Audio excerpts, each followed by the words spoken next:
Olá, queridos irmãos, vocês estão aqui no canal Rasgando o Véu. Para quem não me conhece, eu sou Cláudia Barros e hoje nós vamos falar sobre o que aconteceu ali em Atos 2, no dia de Pentecoste. Nós vamos falar onde surgiu esse evento ali de Pentecoste, lá no Antigo Testamento. Nós vamos ver os profetas falando desse acontecimento e nós vamos ver o Senhor Jesus orientando os discípulos para receberem o Espírito Santo e para a nova aliança com eles. Vamos ver tudo isso nesse vídeo de hoje. Vamos lá então. Que é o evento que ocorre ali em Jerusalém, quando Jesus ele diz para os seus discípulos: ficar em Jerusalém até que do alto seja revestido.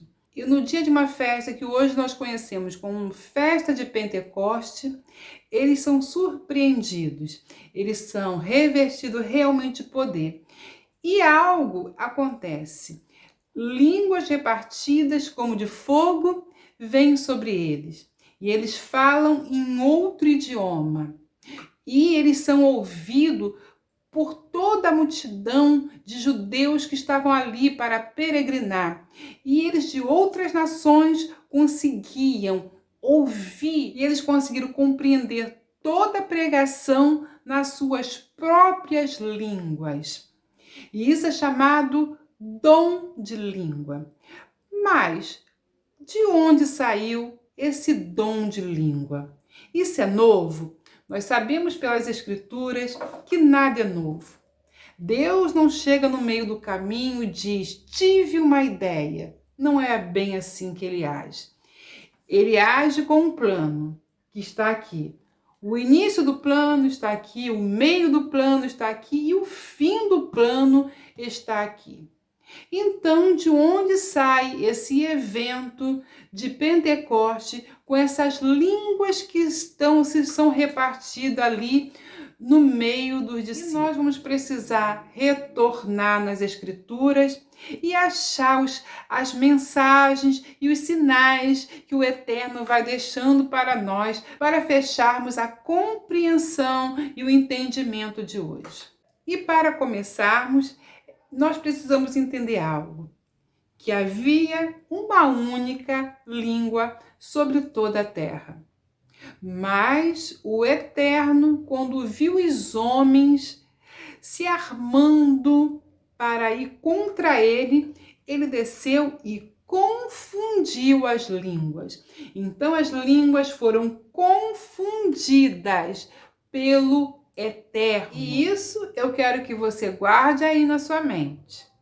Vamos prosseguir então.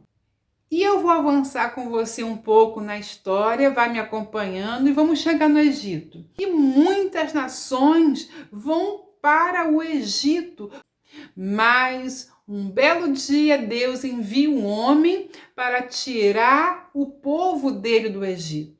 E quando esse homem tira o povo do Egito, a Bíblia diz que muitas nações seguem esse homem chamado Moisés. E após 50 dias, após Moisés tirar o povo do Egito, eles chegam num local chamado Sinai. E nesse lugar chamado Sinai, Deus reúne o seu povo e justamente acrescidos de outras nações que vão para ver o Deus de Israel e eles ali recebem os 10 mandamentos. Mas aí eu vou precisar ler com você para que você entenda o que eu estou falando. E vamos então ler Êxodo 20:18. Deus, ele vai dar os 10 mandamentos e olha o que vai acontecer. Vai entendendo aí. E todo o povo viu os trovões e os relâmpagos e o sonido de buzina e o monte fumegando, e o povo vendo isso retirou-se e pôs-se de longe e disse para Moisés: você fala com o Senhor e depois você nos conta para que nós não morramos. O que nós estamos vendo aí, irmãos? Nós estamos vendo que todo aquele povo vira um fogo, relâmpago, sair dali e ouviram a voz de Deus. E quando Deus fala àquele povo, Deus fala em uma língua em que o povo consegue compreender. Havia várias nações estavam ali, mas todas ouviram a voz do Senhor. Porque o Deus que confundiu é o Deus que nesse momento desconfunde.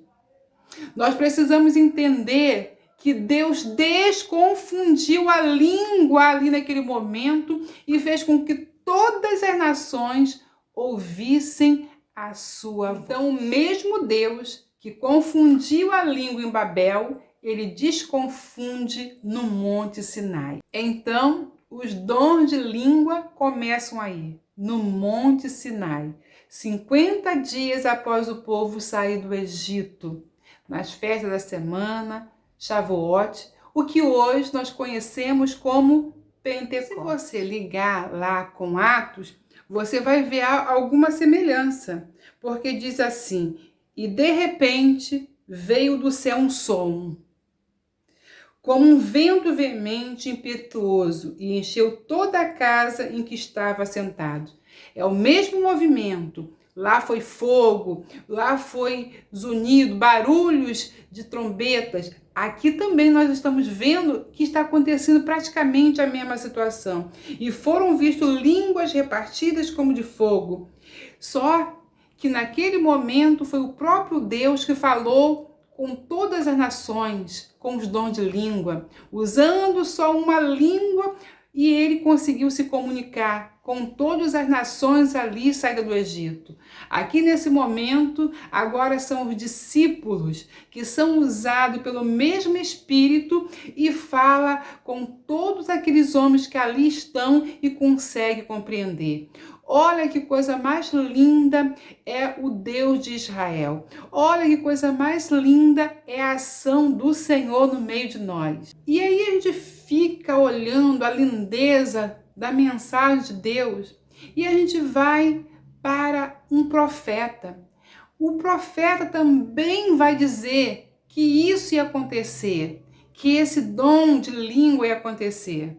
Sabe que o profeta é? Isaías. Isaías 28:10. Olha o que Isaías fala. Porque é mandamento sobre mandamento, mandamentos e mais mandamento, regra sobre regra, regra e mais regra, um pouco aqui, um pouco ali. Pelo que, por lábios estranhos e por outra língua, falará este povo, ao qual disse: este é o descanso, dai descanso ao cansado, este é o refrigério, mas não quiseram ouvir.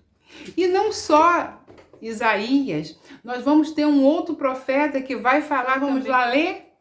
Primeira carta de Coríntios 14:21. Irmãos, eu estou com um pouquinho de dificuldade hoje, porque está um barulho muito grande aqui. Eu já gravei várias vezes.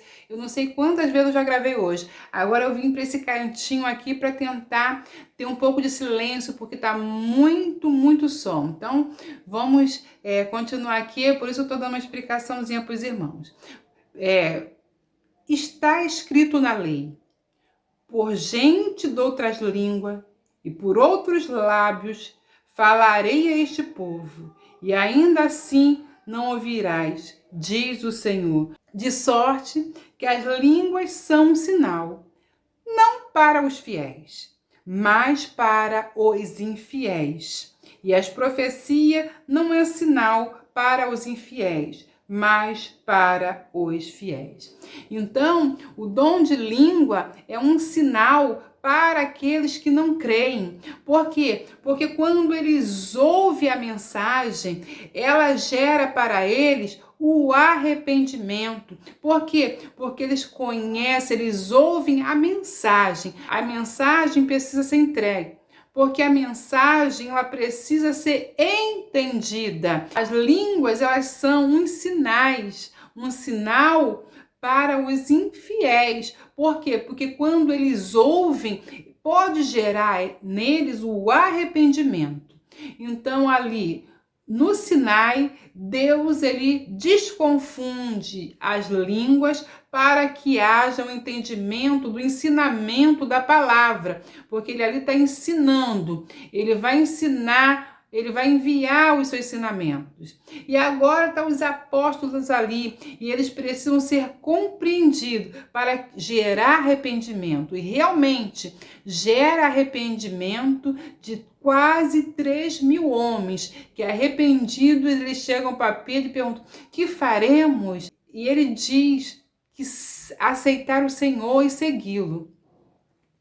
Esse dom de língua aqui é o batismo com fogo, que era predito pelos profetas há muito tempo. Ali no Sinai, na festa das semanas, Deus queria derramar sobre o povo o Espírito dele. Mas eles quebraram essa aliança adorando ao bezerro de ouro. Deus ele queria escrever as suas palavras não em uma tábua, mas em corações.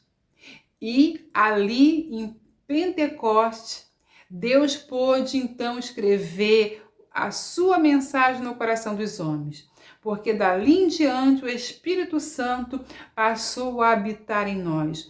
Hoje nós somos habitáveis pelo Espírito Santo. E Jeremias, ele vai já dizer isso pra gente, ó, Jeremias 31:32 diz assim: não conforme o concerto que fiz com seus pais, no dia em que os tomei pela mão, para os tirar da terra do Egito, porquanto eles invalidaram o meu concerto, apesar de eu os haver desposado, diz o Senhor.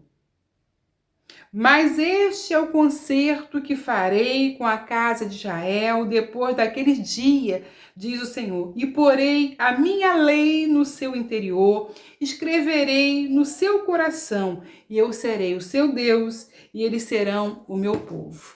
Todo o desejo de Deus era ter uma aliança com o povo. Todo o desejo de Deus era ter uma aliança com o povo no Sinai. Porém, esse desejo passou a ser então conosco. E isso foi o que Jesus, ele mandou os discípulos fazerem, ficar em Jerusalém, porque ali seria renovado aquele compromisso, aquela aliança através do Espírito Santo. E quando eles saíram dali, eles saíram com o batismo de fogo, cheio do Espírito Santo, para levar a mensagem de Deus. E eu, Cláudia, eu penso algo, irmãos, que nós vamos precisar muito do Espírito Santo nos fins dos tempos, que a mensagem ela vai ser pregada nos 4 cantos. E Deus, se ele precisar desconfundir as línguas para a mensagem ser pregada, ele vai desconfundir as línguas. E você pode me perguntar assim, como ser cheio do Espírito Santo? Como eu faço? Tem muita gente que pergunta, né? Pessoas que acham que elas precisam fazer muita coisa para o Espírito Santo, que elas precisam agir na força, precisam de agir no vestimento. Mas Paulo, ele vai dizer algo aqui pra gente, que tem Atos 5:32. E nós somos testemunhas acerca destas palavras. Nós e também o Espírito Santo, que Deus deu àqueles que lhe obedecem. Qual é a forma de sermos cheios do Espírito Santo? Obedecendo ao Senhor. E se você, meu querido irmão, quer ser cheio do Espírito Santo, obedeça ao Senhor, obedeça a sua palavra. Não adianta nós estudarmos, nos dobrarmos de estudar, de ler a palavra. Não adianta só isso. Tem pessoas que vão buscando só conhecimento. Nós precisamos ser muito cheios do Espírito Santo, porque Deus nos separou para sermos templo do Espírito Santo. Então seja templo do Espírito Santo. Eu espero que você tenha gostado dessa palavra. Eu fico com essa palavra. Até o próximo vídeo, se Deus quiser.